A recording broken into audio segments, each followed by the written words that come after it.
부터 11절까지 민수기 16장 1절부터 11절까지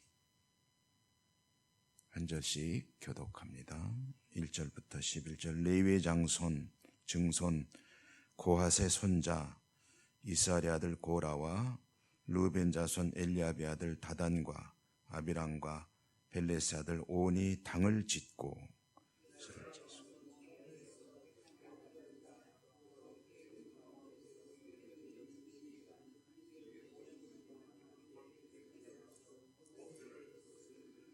그들이 모여서 모세와 아론을 거슬러 그들에게 이르되 너희가 분수에 지나도다. 회중이 다 각각 거룩하고 여호와께서도 그들 중에 계시거늘 너희가 어찌하여 여호와의 총회 위에 스스로 높이느냐. 고라와 그의 모든 무리에게 말하여 이르되 아침에 여호와께서 자기에게 속한 자가 누구인지 거룩한 자가 누구인지 보이시고 그 사람을 자기에게 가까이 나아오게 하시되 곧 그가 택하신 자를 자기에게 가까이 나아오게 하시리니 이렇게 하라. 향로를 가져다. 내일 여호와 앞에서 그 향로에 불을 담고 그 위에 향을 두라. 그때 여호와께서 택하신 자는 거룩하게 되리라. 레위 자손들아 너희가 너무 분수에 지나치느니라. 모세가 또 고라에게 이르되 너희들이 들으라. 이스라엘의 하나님이 이스라엘 회중에서 너희를 구별하여 자기에게 가까이 하게 하사 여호와의 성막에서 봉사하게 하시며 회중 앞에 서서 그들을 대신하여 섬기게 하심이 너희에게 작은 일이겠느냐. 하나님이 너와 내 모든 자손으로 너와 함께 가까이 오게 하실거늘 너희가 오히려 제사장의 직분을 구하느냐. 이를 위하여 너와 너희 무리가 다 모여서 여호와를 거스르는도다. 아론이 어떠한 사람이기에 너희가 그를 원망하느냐. 아멘. 주님 은혜가 오늘도 함께 하시기를 기원합니다. 민수기를 이제 우리가 사순절 지나고 고난주간 지나고 하면서 앞에는 못 읽었지만 민수기라는 책은 이제 이스라엘 백성이 출애굽해서 광야를 지나서 가나안으로 가는 도중에 있었던 이야기들, 주로 이제 하나님 앞에 백성들의 적나라한 모습을 보여주는 그런 대표적인 이야기 모음입니다. 가데스 바네아에서 하나님을 그들이 반역했다고 그랬죠. 그래서 멸시했다라고 하나님께서 표현하셨는데 하나님께서 예비하신 땅에 들어가도록 인도하셨지만 자신들의 판단에 따라서 우리를 다 죽이려고 여길 데리고 왔구나. 이것은 뭐 정도의 차이는 있지만 우리 신앙에서 우리에게도 간혹 이제 찾아오는 그런 감정들이죠. 하나님께서 나를 돌보아 주시지 않는다. 왜 내 어려움을 해결해 주시지 않는가? 왜 말씀대로 산다고 노력하는데 이렇게 나를 코너로 몰고 가는가? 내 삶의 여러 가지 정황들 때문에 마음이 힘들 때가 있습니다. 그럴 때 하나님을 이제 원망하기가 좀 쉽고 그리고 때로는 좀 격하게 반응을 하기도 하죠. 이런 것은 이제 불신앙이고 하나님을 향한 하나님의 입장에서는 나를 멸시하는구나 라고 이제 받아들이는 그런 경우까지도 이제 갈 수가 있다 하는 건데요. 그 뒤에 일어나는 일 중에 하나, 오늘 말씀은 이제 이스라엘 회중 중에서 레위 후손들이 모세와 아론의 리더십에 반기를 드는 그런 내용입니다. 레위 후손인 고라, 또 레위 후손은 아니지만 이스라엘의 지도자들 중에 한 사람, 지도자들 중에 속해 있는 르벤 지파의 자손들인 다단, 아비람, 그리고 온, 이 사람들이 이제 나름대로 뜻을 모은 겁니다.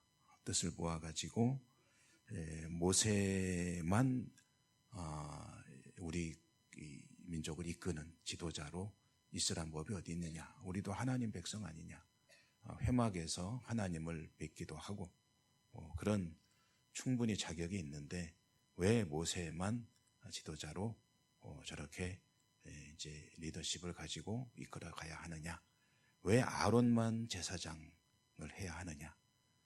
다 같은 레위의 혈통인데 따지고 보면 뭐 천수가 그렇게 먼 것도 아닌데 우리도 제사장 뭐 해서 안 된다는 법이 어디 있겠느냐 하고 이제 모세와 아론에게 이제 반기를 들었다 하는 겁니다. 이 이야기를 듣고 이제 우리가 말씀을 읽었습니다만은 모세의 반응, 아론의 반응, 이제 아론 이야기는 물론 모세가 대표로 이제 대응을 하게 되죠. 4절에 보면 모세가 듣고 얼굴을 땅에 대고 엎드렸다라고 합니다. 그리고 이제 하는 말은 하나님께서 아침에 너희들의 주장이 그렇다면 하나님께서 판결해 주시도록 하나님 앞으로 나아가자라고 하면서 너희들이 이 향로를 준비하라. 이것은 이제 하나님께서 누구의 향을 받으시고 누구를 택하셨는가를 직접 눈으로 보여주실 것이다 하고 이제 하나님 앞에 엎드려 기도하고 반기를 든 사람들에게 이제 선포를 한 것입니다. 모세의 모습을 통해서 출애굽기 이후에 신명기에 이르기까지 모세가 어찌 보면 이제 가장 중요한 인물이라고 할 수가 있겠죠. 모세에 대해서 하나님께서 하시는 말씀은 온유하다는 겁니다. 온유하다. 그래서 이 땅에 있는 모든 사람들 중에 모세보다 온유한 사람이 없더라라고 했습니다. 그래서 온유함이란 무엇인가라는 것에 우리가 이제 주목하게 되는데 하나님께서 즐거워하시는 그 종의 모습은 온유함이다. 온유함이라는 것의 내용은 뭐냐면요, 절대 순종입니다. 별거 다른 의미를 찾으려고 하실 필요 없습니다. 하나님 뜻에 절대 순종한다. 그래서 마태복음의 5장에 보면 8가지 복에 대한 말씀이 나오잖아요. 심령이 가난한 자, 애통하는 자, 그리고 온유한 자가 땅을 기업으로 받는다 했는데 그 온유함의 내용이 바로 이 절대 순종입니다. 하나님 말씀에 하나님의 말씀이므로 하나님의 뜻이므로 그대로 나는 따릅니다 하는 자가 땅을 기업으로 받는다 하는데 이 땅이라는 것의 실체, 궁극적인 내용은 천국을 기업으로 받는다. 그가 천국 백성이다 라는 이야기거든요. 그러니까 구약에서 본다면 이제 모세의 모습이 바로 그 온유한 자입니다. 그리고 가장 온유한 자라고 하나님께서 말씀하셨습니다. 그리고 하나님 앞에 온유하다는 것은 이제 모든 것을 하나님께 위임하는 그 자기를 반역하는 사람들 앞에서 하는 제일 먼저 하는 모습이 보여준 모습이 뭐냐면 땅에 엎드린 것이다. 그건 하나님께 기도한 것이다. 이런 얘기죠. 사실 얼마나 인간적으로 대응하려고 하면은 감정이 치솟고 마음속에 화가 치밀어 오르고 그러겠습니까?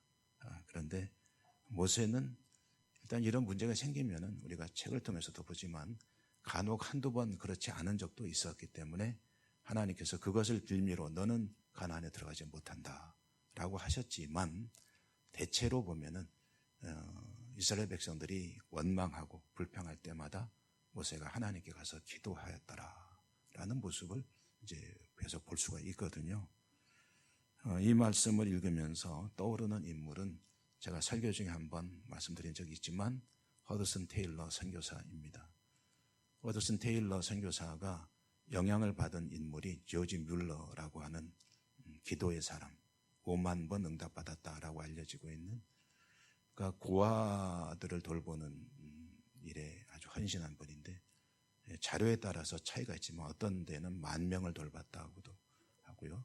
또 어떤 자료에는 10만 명이라고도 나오고 그래서 뭐 어떤 게 정확한지 잘 모르겠어요. 지금 10,000명만 돌봐도 그게 얼마나 어마어마합니까?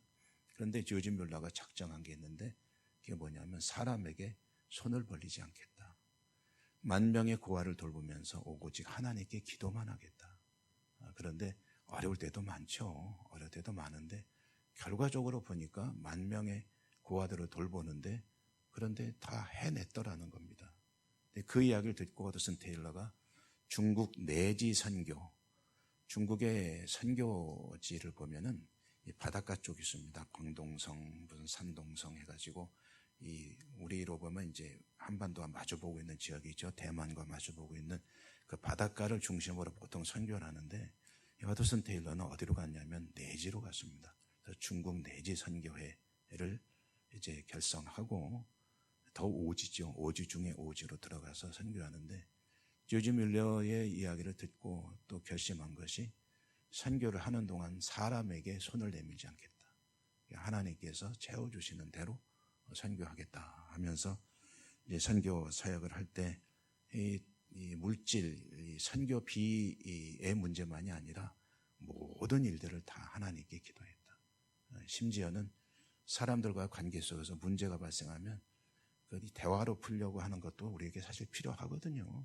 그런데 이 허드슨 테일러는 그런 일들도 오직 하나님께 기도로 나아갔고 결국 하나님께서 모든 문제를 다 풀어주시더라 하는 그런 이야기가 허드슨 테일러의 그 이제 일종의 자서전 선교 이야기들에 나오는 것을 볼 수가 있습니다. 모세가 아마 그 모델이 아니었나 하는 생각이 들어요.